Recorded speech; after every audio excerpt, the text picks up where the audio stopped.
한민족 역사상 가장 강했던 고구려. 우린 고구려를 좋아하지만 정확한 영토의 넓이나 인구에 대한 기록은 중국의 사료에 의존해 정확성을 기대하기 힘듭니다. 북위의 기록에 고구려 전성기인 장수왕 시절 인구가 광개토대왕 시절의 3배에 달했다는 기록을 추정해 천만이라는 인구를 주장하면 많은 이들이 그것을 믿기 힘들다 말합니다. 고려와 조선의 인구를 들먹이며 영토의 크기는 보지도 않고 고대 시대이니 인구도 더 적을 거란 타당치 않은 말을 하기도 합니다.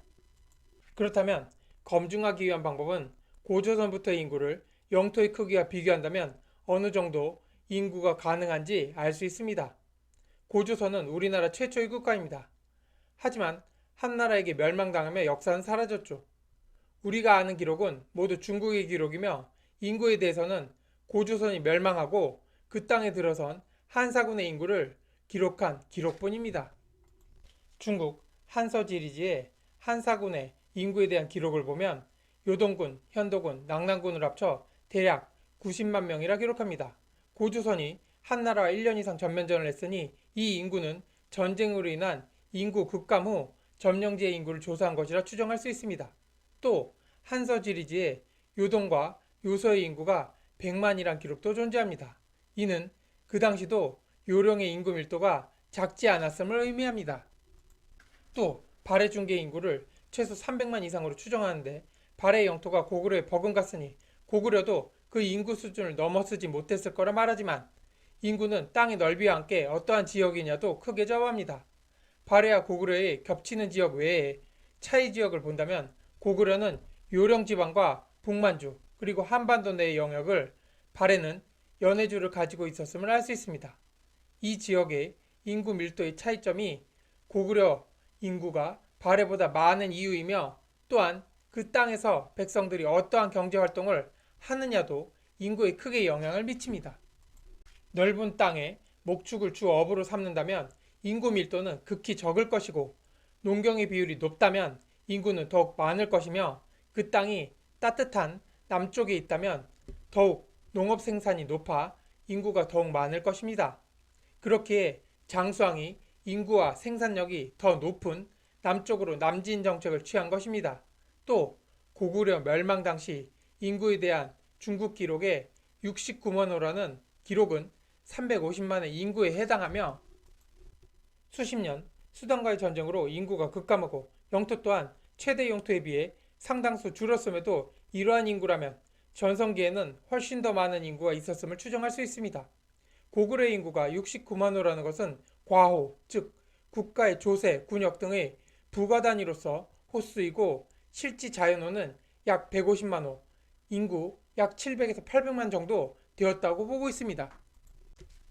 한 예로 조선의 임진왜란 당시 기록된 인구가 600만이지만 실인구는 최소 800만에서 1000만에 달한다 보는데 그 이유는 인두세와 군역에 대한 세금을 지지 않기 위해 출생 신고를 꺼리고 유랑을 하거나 산으로 숨어든 인구가 적지 않았기 때문입니다.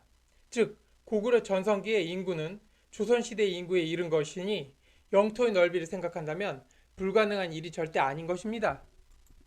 또 고구려 시대보다 조선의 인구가 농업 생산의 증가로 훨씬 많았다 주장하는 것은 조선은 농업만 했고 고구려는 상업과 무역이 번성해 인구를 부양한 것을 감안하지 않은 것입니다. 한 예로 신라 전성기 시절 경주의 인구를 약 18만호라 적어 놓았는데 이것은 100만에 이르는 인구이며 수도의 인구가 아무리 많아도 총 인구의 15%가 넘을 수 없는 시대인 것을 감안한다면 통일신라는 조선보다 훨씬 작은 영토에 최소 500에서 600만의 인구가 있었다 추정할 수 있습니다. 이것이 장보고의 무역으로 인한 인구의 부양인 것입니다. 또한 고구려 멸망 당시 국내성 부근에 10만호가 항복했다는 기록을 볼 때 고구려 초기 국내성 부근에 3만호, 15만 명이던 것이 고구려 말기 50만 명으로 늘어 같은 지역에 살고 있으니 대략 3배의 인구가 같은 지역에 늘어난 인구로 살고 있음을 알 수 있습니다. 그러니 만주의 여진족이 17세기 초에 50만 명의 인구밖에 없었으니 고구려도 인구가 많지 않았을 거란 논리는 작용하지 않는 것입니다. 또한 북부여는 고구려의 북쪽의 일부만을 차지하고 있었지만 8만호, 40만 명이 넘는다는 기록이 있으며 고구려가 초기 3만호, 15만 명의 인구를 가지고 있던 시절 동부여가 고구려의 작은 나라가 큰 나라에 복종하라 요구할 만큼 고구려보다 국력이 셌다는 기록이 있는 것으로 보아 고구려보다 많은 인구를 가졌을 거라 추정하는 만큼 동부여 지역의 인구가 북부여만큼은 아니라도 5만호, 25만 명 이상은 되었을 것입니다. 또 고구려 광개토대왕 시절 거란, 후연, 숙신 등을 정벌해 그들의 영토와 백성을 편입시켰고 북연이 멸망할 당시 장수왕이 군대를 동원해 그들의 백성을 편입시켰으며 주변 지역의 돌궐과 말갈 등 수많은 사람들이 귀부해온 기록이 있습니다. 강하고 안정된 제국에 많은 사람들이 몰리는 건 역사에 늘 있는 일이니 이상할 것이 없습니다. 다른 한 방법으로 군사력으로 인구를 추측할 수 있습니다. 고려 왕건이 사만을 통일했을 때 대략 350만의 인구를 가진 나라에 30만 관군을 두었다는 기록이 있습니다. 이 관군은 상비군이 아닌 예비군까지 합한 숫자라 추측합니다. 왜냐하면 영토와 인구가 훨씬 늘어난 고려 숙종 시절 여진을 정벌하기 위해 군대를 조직한 숫자가 17만이란 기록이 나오기 때문입니다. 헌데 단체 신채호는 고구려 멸망 당시 상비군의 숫자가 30만 명이 넘었다 기록하니 고구려의 멸망 시 인구는 고려 숙종 때의 인구 450만을 넘었다 추측할 수 있습니다. 이를 종합해보면 광개토대왕 시절에 요령지방과 북부여 지역, 국내성 지역의 인구는 대략 200만이라는 숫자가 나옵니다. 여기에 고구려의 북방 변경으로 추정되는 흑룡강까지 영토에 사는 북만주의 인구, 고구려에 복속된 동부여와 정벌된 거란, 숙신 등의 인구까지 합하면 350만이라는 숫자가 어렵지 않게 나오게 됩니다.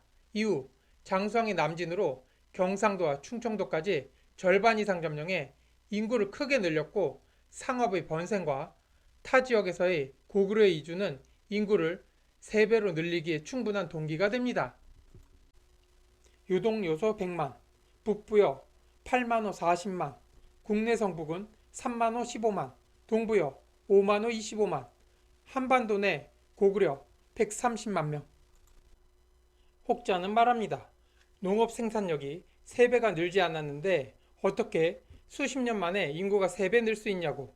이에 대한 대답의 예시로 중국의 춘추 전국시대 인구가 2천만 정도였으나 진시황이 중국을 통일하고 수십 년 뒤 한나라 시대에 똑같은 영토에서 인구가 5천만으로 늘었다 기록합니다.